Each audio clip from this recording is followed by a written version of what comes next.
Fala galerinha do xadrez, tudo beleza? Hans Niemann vai jogar agora o torneio London Chess Classic nos próximos dias. Vamos ficar de olho. Hans Niemann ainda tem muito para mostrar esse ano. Agora, precisamos falar a verdade. Vamos abordar esse assunto, né? O assunto Hans Niemann, que é um assunto cheio de controvérsias, de dúvidas, mais dúvidas do que certezas. As pessoas mudam de opinião a respeito do Hans Niemann toda hora e tá tudo bem. E tá tudo bem. É assim mesmo. Se fosse um assunto fácil, tava resolvido, né? Não é. É um assunto muito difícil. Muito difícil falar sobre Hans Niemann. Por quê? É um jogador que tem histórico de trapaça no xadrez online e tudo mais. A gente sabe disso. Mas até aí vamos ficar crucificando até quando? Vamos ficar crucificando a Xuxa até quando? Né? As pessoas que cometeram alguma coisa ali que elas não acharam certas lá atrás até quando? As pessoas podem mudar, as pessoas podem fazer diferente, as pessoas podem tomar, as pessoas podem ter se arrependido e tudo mais. Mas, Hans Niemann usou trapaça? Usou. No xadrez online. Alguns anos atrás, depois de novo, né, reincidiu, e diz ele que tá limpo já faz alguns anos. Ele confessou ter usado engine no xadrez online. Engine, ajuda de computador. Eu usava ajuda de computador para jogar torneio. E alguns deles valendo dinheiro. Diz ele ter se arrependido e tudo mais. A questão é, no xadrez presencial, Hans Niemann teve um comportamento diferente da maioria dos jogadores. Ele ficou estabilizado no patamar de 2.400 de rating durante um bom tempo. Muitos anos. E de repente, de uns anos para cá, após a pandemia, pum, subiu para 2.700. No xadrez presencial. Inclusive vencendo Magnus Carlsen, que já não perdia, né, jogando ali de brancas há muito tempo, quando ele perdeu do Hans Niemann. Tudo isso deixou aí a comunidade do xadrez totalmente desconfortável com essa situação. Será que o Hans Niemann encontrou um jeito de trapacear no xadrez presencial? Ele que trapaceava no xadrez online, por que ele não vai estar trapaceando? Né? A questão é, a gente esbarra na tecnologia. Porque se ele estiver trapaceando, de fato, no xadrez presencial, olha, ele está fazendo isso de um jeito que ninguém sabe como. Tem até teorias aí de dispositivo anal, de vibrações, né, sendo transmitidas de alguma maneira e tudo mais. Os torneios têm tomado medidas como inspeção, atraso em transmissão para inibir qualquer tipo de prática de trapaça. Trapaça no xadrez presencial já existiu de diversas maneiras, né? Todas foram pegas. É muito simples, na verdade. O jogador fica indo ao banheiro toda hora. Ele vai no banheiro e usa lá o celular, que é proibido carregar durante o evento, deve esconder em algum lugar do banheiro. E vai lá, põe a posição que ele está jogando e pega as ideias do computador e volta lá. Faz mais 3, 4 lances. Opa, tô apertado. Volta pro banheiro, né? Fica indo pro banheiro toda hora. Hoje em dia, isso aí tá manjado. O jogador que fica indo no banheiro toda hora pode esperar que ele vai ser pego, né? Pode esperar que ele vai ser pego. Outras tentativas já foram feitas no xadrez presencial. O comparsa. O comparsa que fica ali olhando a partida, dando uma piscada, dá um sinal, aponta o olho para a ala que tem que jogar, não sei o que. E esse comparsa fica ali no celular. Isso daí também já, os árbitros já estão bem espertos, né? Já sabe, o cara que fica fazendo sinal ali, né? Ou o jogador fica estranho, fica tenso. Estão pegando tudo isso. Até no tênis já tentaram colocar também dispositivos de vibração, Android, não sei o que. Aí tem que ter uma outra pessoa que fica olhando a transmissão e passando. Já pegaram isso também. Quer dizer, se o Hans Niemann estiver trapaceando, e não podemos ser ingênuos de achar que não, e não podemos ser certeza de dizer que sim, né? Mas se ele estiver trapaceando, como ele faz isso? Essa é a grande questão, né? Como ele faz isso? Sendo filmado, sendo vigiado o tempo todo. Ele usa mesmo trapaça ou não? E para deixar essa situação mais difícil ainda, o Hans Niemann tem problemas de consistência. Tem torneios que ele joga como uma máquina. Ele fez esse torneio agora, esse último que ele jogou, o Torneio da Paz. Deu polêmica. Os adversários deles, jogadores experientes, falaram que nunca viram aquilo. Nunca viram uma qualidade de jogo daquela. Olha, faz Ricardo Nakamura e Magnus Carlsen ficar pequeno. Pequenos. Perto do nível que jogou Hans Niemann nesse torneio. No entanto, não precisamos voltar muito, poucos meses atrás, recentemente, Hans Niemann fazendo performance de 2.500 nos torneios, pendurando peça, jogando como iniciante algumas vezes e algumas vezes jogando de forma brilhante. Nos faz acreditar que o Hans Niemann é um jogador que pode ter algum problema psicológico, ele não tem consistência, às vezes ele tem o hiperfoco, às vezes ele não consegue ter foco. Será que é isso? Ou será que às vezes o dispositivo eletrônico dele funciona e às vezes não? Ou será que às vezes tem muita gente ali olhando, observando, o torneio está com muito rigor na inspeção, não dá para usar, e às vezes dá para usar, tá mais fácil? Pessoal, infelizmente não existe uma resposta clara para isso. Eu acho que isso não nos cabe também como pessoas a ficar inspecionando. Existe a FIDE, a federação, para isso. Se a federação suspeita de alguma coisa, olha, sei, devia até chamar a Interpol, se for um caso desse. Porque se for um caso de uso de chip, vamos supor que ele tenha feito um implante de chip, por isso que ele raspou careca, por isso que ele tinha engordado, agora ele emagreceu. Tem várias teorias a respeito disso. Ele fez um implante ali em algum lugar.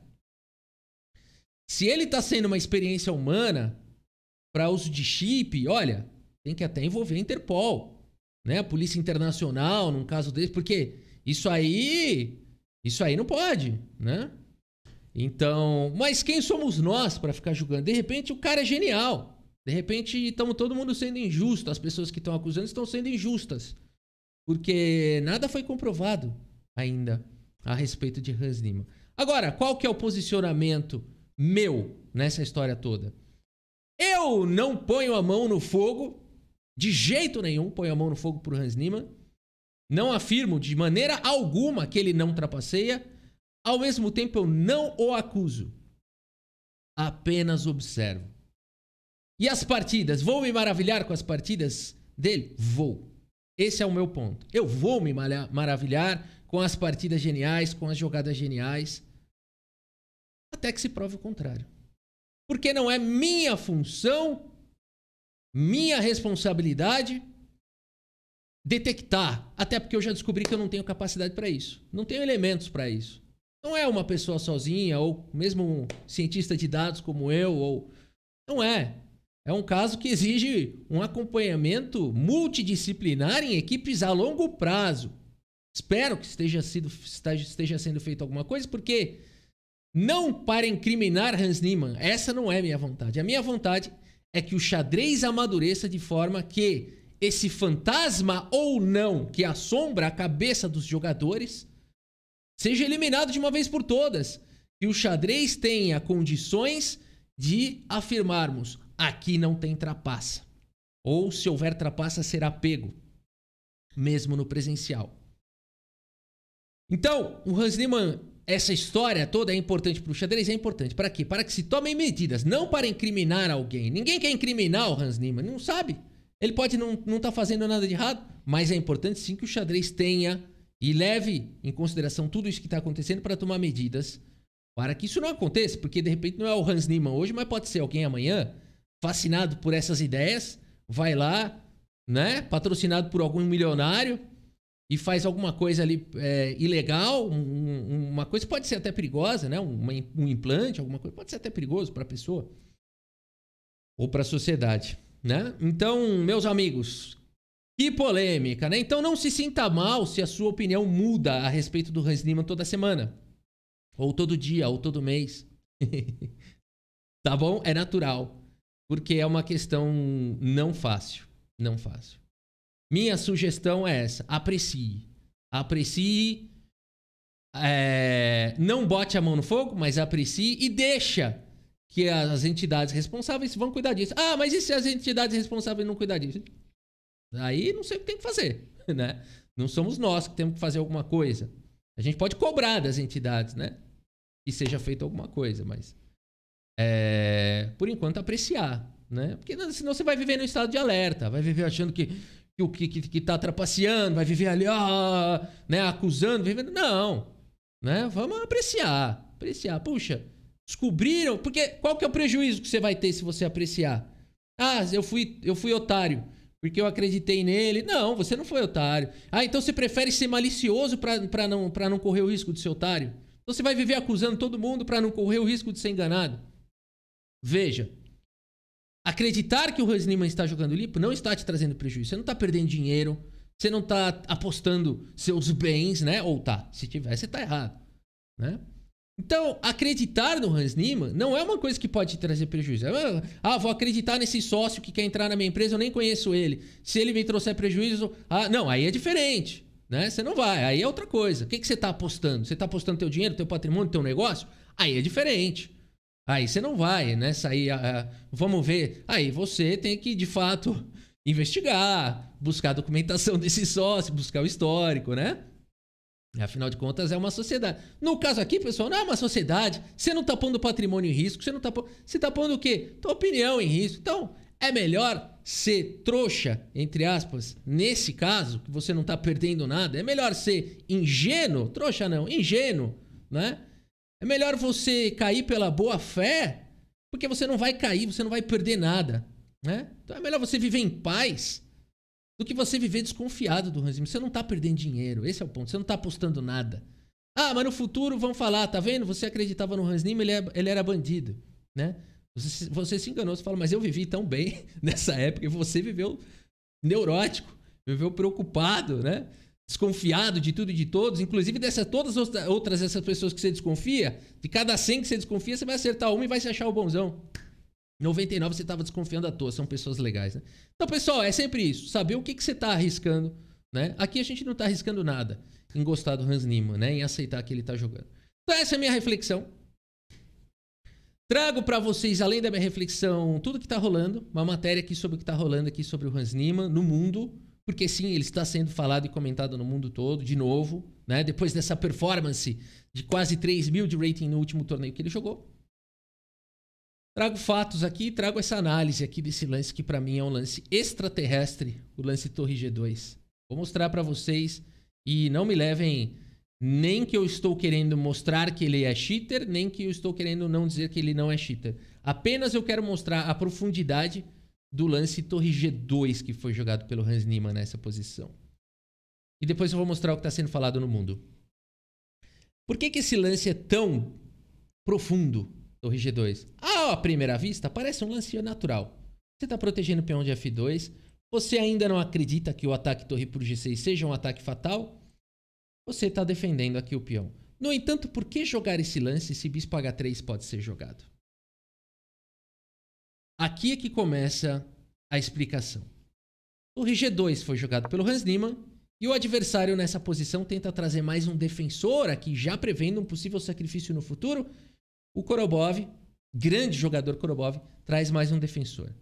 Se o Korobov tivesse jogado bispo H3, porque eu tenho certeza que quando o Hans Niemann joga esse lance, e ele gastou 2 minutos, isso aqui é o mais assustador, ele gastou 1 minuto para jogar esse lance. Vamos ver o que ele tem que ter considerado. Ele tem que ter considerado o bispo H3. É um lance natural da posição, atacando o defensor do F2.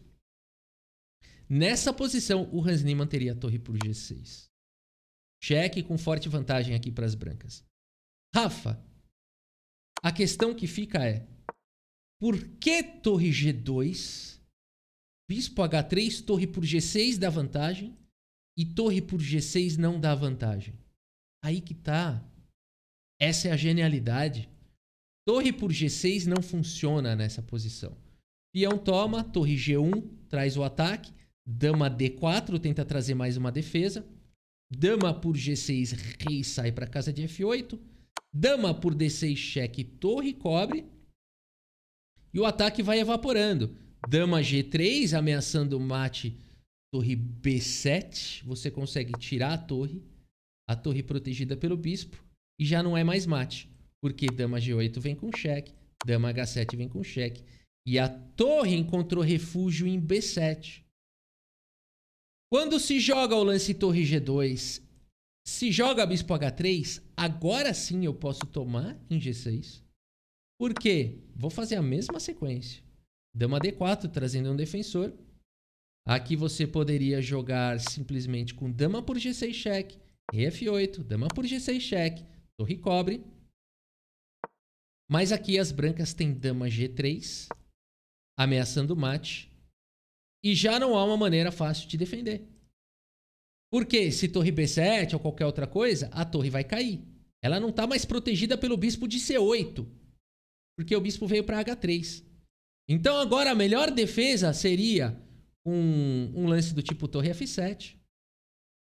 Ou porque aqui torre B7 já não dá mais. Torre F7 seria possível. E aqui o jogo poderia ir embora de diversas maneiras, né? Por exemplo, dama G8 cheque, o rei sai. E aqui as brancas já não tem mais um ataque tão forte. Por isso aqui D6 seria o melhor lance, tentando dar mate, né? A gente tem continuações extremamente profundas e bizarras. Mas as brancas têm vantagem jogando com uma torre a menos aqui.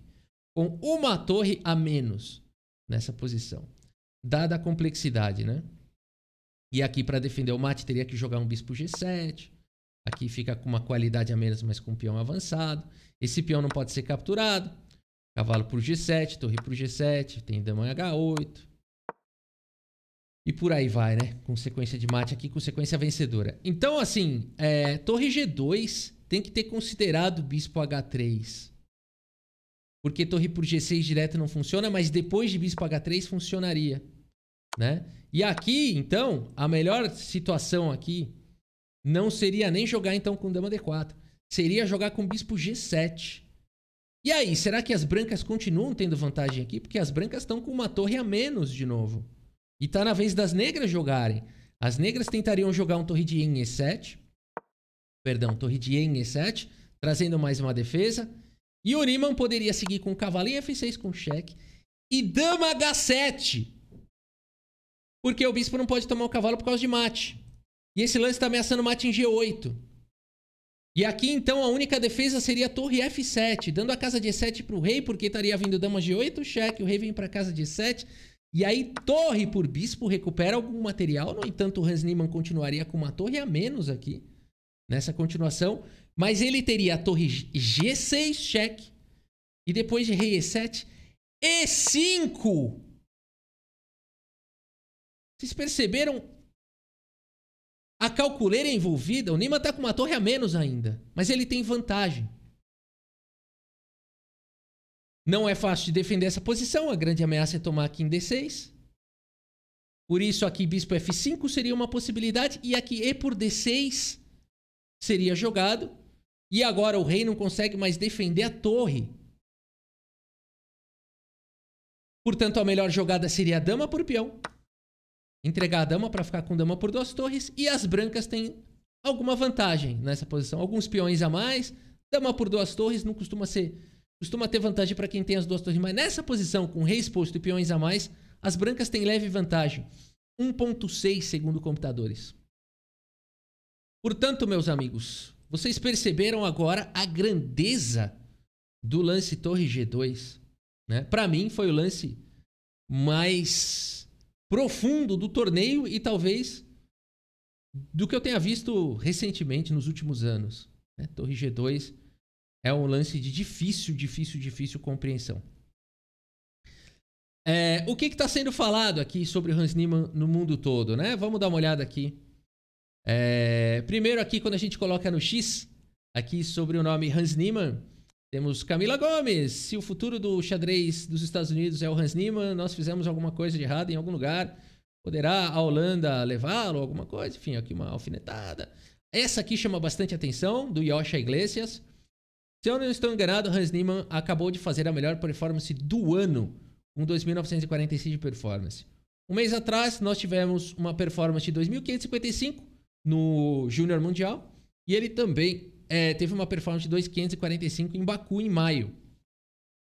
E 2.542 em Dubai, em junho. E ele trouxe algumas estatísticas. O Hans Niemann em Zagreb com 8 em 9, com 2.946 de performance. O Carlsen no campeonato de clubes, né, que ele mandou bem demais, 5 em 6, 2.923 de performance. Nakamura no Norway Chess, 2.878. Mas não vem ao caso, eu acho que essa estatística não é tão simples de fazer, porque nós estamos falando aqui de torneios com diferentes níveis de jogadores, né? O do Hans Niemann aqui, a média dos jogadores era 2.600, 2.650. Esses outros torneios, a média era muito maior, torneios mais difíceis. Fazer uma performance de 2.923 no Campeonato Europeu, ou o Hikaru Nakamura no Norway Chess, fazer 2.877, é bem difícil porque ele encarou jogadores de nível muito alto, super GMs, próximos de média 2,750, né? Isso não torna o feito do Hans Niemann menor, mas eu acho que são coisas difíceis de serem comparadas, não é uma análise assim simplista, tá? Mas enfim, chama a atenção mesmo a grande performance. Aqui a gente tem também o World Chess, falando que o Hans Niemann tweetou, né, a respeito aí ele se comparou bastante com o Bob Fischer, né, nas redes sociais e tudo mais. Ele claramente tem uma fixação por Bob Fischer, né, uma admiração muito grande. Aqui a gente tem análises, né, de lances maravilhosos aí do Hans Niemann. Esse Torre G2 foi só um que eu mostrei, né? Ele fez lances extremamente geniais nesse torneio, né? Extremamente geniais. Aqui, Justice for Hans, né? Tem gente defendendo ele, ganhou aí o torneio e tudo mais. Chegando aos 2.700 de novo, ganhou 30 pontos de rating. A gente tem o Jacob Agard, falando aqui que o Hans Niemann ganhou mais partidas, ganhou 4 partidas a mais em novembro do que o Firuja ganhou no ano inteiro. Mas eu acho que o Hans Niemann tem jogado mais também, né? E o Firuja, cá entre nós, não está bem recentemente, né? O Firuja tá indo bem, né? A performance do Firuja recentemente aí nos torneios. Então, eu acho uma comparação bastante desconexa, né? Mas tudo bem. Tô tentando não ser enviesado por nenhuma análise, né? Assim, eu acho que tem muito para ser estudado, assim. Não são análises simples, né? Aqui fala mais do Hans Niemann. Tem um blog aqui agora que fala sobre o Torneio da Paz, o dispositivo anal e tudo mais. Faz uma boa leitura. Vamos ler esse artigo aqui agora, né? Mas aqui a gente tem o post do Hans Niemann comemorando aí realmente a performance dele, comparando-se com o Bob Fischer e tudo mais. A gente tem aqui o Durar Baile, né? Levantando aí a questão do cheat e tudo mais. Tem o Sheparinov, né? Precisamos mencionar aqui. Será que mostra aqui o Sheparinov? Acho que nesse blog aqui que eu vou mostrar agora fala sobre isso. Saiu uma matéria então no blog Chess Notion, falando aqui sobre as polêmicas, né? Tem aqui o tweet do Yoshi Iglesias falando aí das performances, o recente histórico do Hans Niemann, o processo de 100 milhões de dólares que ele tentou silenciar, né? E o pessoal do Chess.com e do Magnus por estarem supondo que ele era cheater. E aqui, então, fala que realmente nos torneios ali de 2.500, 2.600 de rating, ele estava tendo uma performance de 2.500, o Hans Niemann, e agora ele tem uma performance de quase 3.000, né? Alguns jogadores se manifestaram. Ivan Sheparinov, ele postou dizendo que congratulando aqui o vencedor Hans Niemann por ter feito 8-9, que ele é uma estrela em ascensão e ele acha que desse jeito ele vai se tornar um 2.800 rapidamente. Ele fala uma frase muito forte: eu nunca testemunhei um jogador tão forte. Eu já joguei contra muitos dos top players mundiais. Sheparinov, pessoal, ele foi top 13 do mundo na década de 2000, tá? E recentemente eu joguei contra um dos mais fortes jogadores da atualidade, Hikaru Nakamura.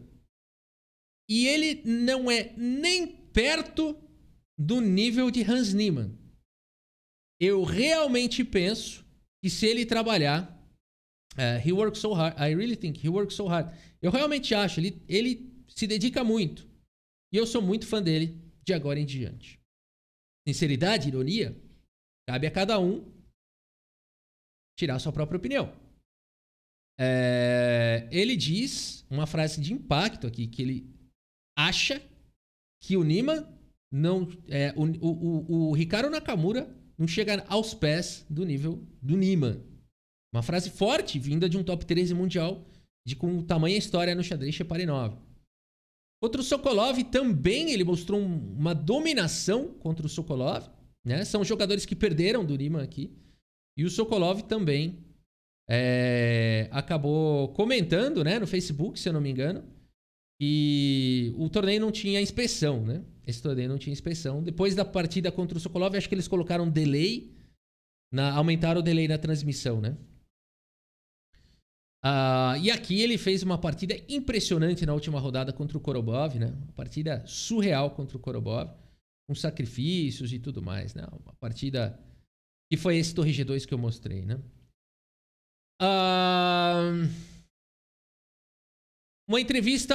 Após uma entrevista a um jornal da Noruega com organizadores do evento, os organizadores disseram: a performance do Niemann é fora do mundo, fora do planeta. Mas nós não temos provas definitivas de que ele está trapaceando. Nós temos indícios, mas nós não sabemos de ninguém que quis reportá-lo. Palavras da organização do evento. Nós temos alguns indícios. Que indícios são esses? O que está acontecendo?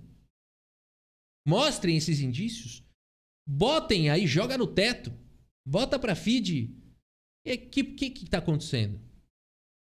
Reportadamente, não haviam regulamentos anti-trapaça antes do evento. Após ganhar na rodada 7 contra o Sokolov, o delay da transmissão foi aumentado. Essa precaução é para evitar que alguém, né, que esteja com uma engine fique transmitindo os lances e tal.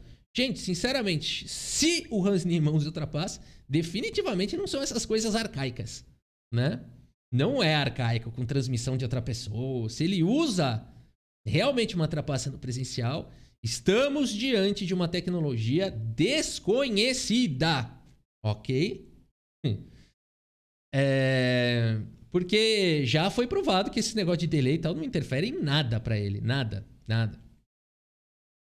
Bom, foi vitorioso. Aqui estão os posts do Niemann, né? Se comparando aí, ou rendendo homenagem aí a Bob Fischer e tudo mais. A gente percebe mesmo essa admiração que ele tem. Pessoal, mais uma vez, a minha postura eu prefiro acreditar que é lícito, tá? Prefiro acreditar que o Hans Niemann, cara, eu vou admirá-lo. Eu vou sempre admirá-lo. Eu vou comemorar as vitórias do Hans Niemann. Se ele chegar em 2.800, eu vou comemorar. Porque não é minha responsabilidade julgá-lo. E eu não tenho condições para isso e nem é minha função. Então, eu deixo as entidades competentes que façam o trabalho. Ah, Rafa, você sempre foi fã do Hans Niemann, comemorando as vitórias dele. Descobriram que ele usava um chip no cérebro. Olha aí, como é que você fica agora? Fazer o quê? Paciência, né? Pelo menos eu não vivi desconfiando dele. Prefiro ser puro. Mais uma vez, já que eu não tô apostando meu patrimônio, né? Não tô pondo dinheiro, não tô pondo, né? Não tô colocando nada a perder. Muito bem, essa é a minha conclusão. Essas são as controvérsias. Espero que vocês tenham gostado desse vídeo. Postem aí nos comentários o que vocês acham sobre tudo isso. Muito obrigado pela sua audiência. Um grande abraço para todos vocês. Vamos acompanhar ele no London agora em dezembro. Grande abraço para todos e até a próxima. Valeu!